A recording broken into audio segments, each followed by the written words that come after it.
Hey, what's up everyone, Morey Croson here, and we have a brand new breakdown for today. It's going to be on Quinn Ewers, the #1 quarterback in the 2022 class. We're going to start the video right now.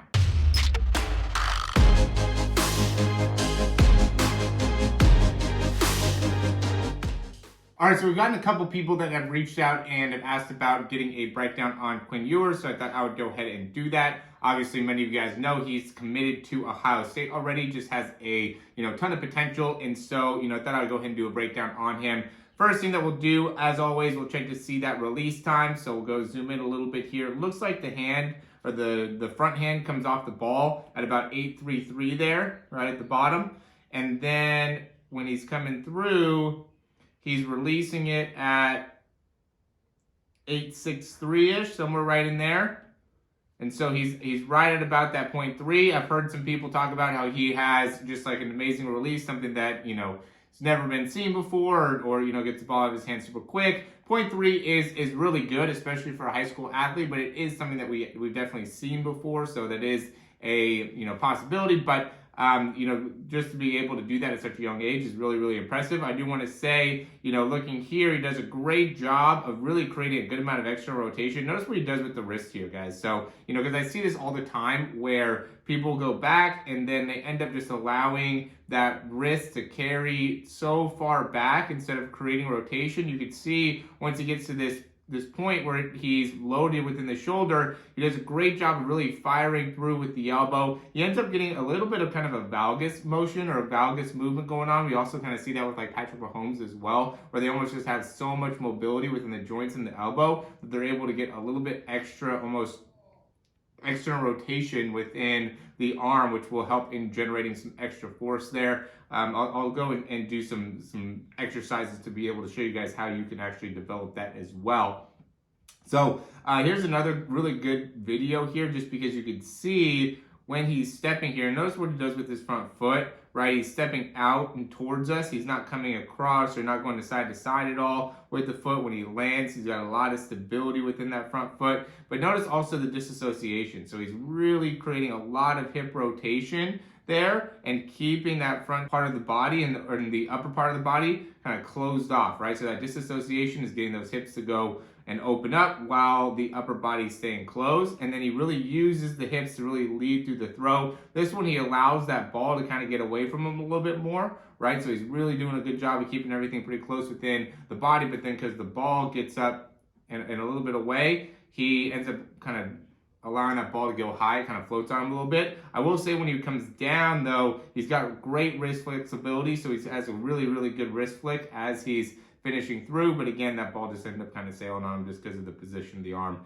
as it was releasing. Here we're going to see another really good example of just being able to really drive off that back leg, right? So notice how he really pushes and gets that external rotation going on, and even though this is a deeper throw, he still has his weight back right here, right? So he loads, and he still has plenty of weight back, so then as he drives the elbow through, he's able to continue to have momentum to come forward within that lower body. He's also creating a great amount of external rotation in that arm, right? This ends up being really, really critical if we look to see how he's loading. And when he's loading, he has plenty of range of motion in that shoulder, and that's again where a lot of elbow range of motion and shoulder range of motion are so important when it comes to velocity as a quarterback, and really any type of thrower, but especially I know a lot of you guys are quarterbacks watching right now, but seeing how much external rotation he has right there, so he's driving that elbow through, ball still staying back. I mean, he's rotating with the ball to make it so the nose of the football is coming through, but he also does a good job of kind of keeping it back, so then when he releases it, he's able to release it high and also is able to put a lot of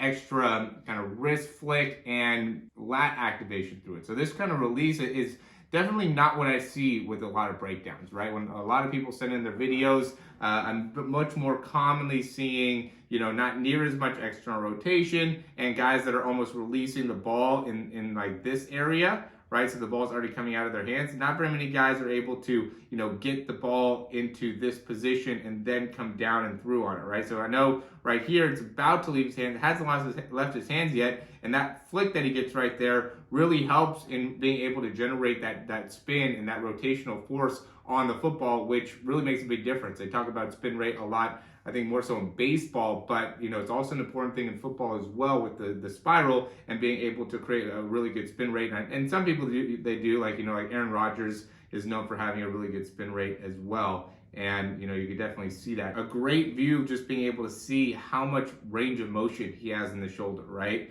And we work on this, guys, within the program. We work on being able to create that external rotation. Typically, you just use a kettlebell and be able to allow that kettlebell to kind of drop the arms back to be able to create that range there. He definitely wants to be able to maintain good core activation to be able to make sure he doesn't end up having any lower back issues. He does have some chance of having that, and I would also say that he does have an issue with sometimes allowing that ball to get too far away from him, which impacts the accuracy. But in terms of overall throwing power, throwing velocity, he has plenty of that. He just wants to be able to make sure that he can stay healthy overall within the body, and also make sure that he can get more accurate as he continues to move forward. Obviously, again, he's not even done with high school yet, so he still has things to improve, of course. But in terms of somebody that is really set up to have a lot of success, he also has a lot of the key fundamentals that are super important. Some of these things that we have to teach a lot: external rotation, being able to push off that back leg, being able to create the disassociation within the hips and the upper body,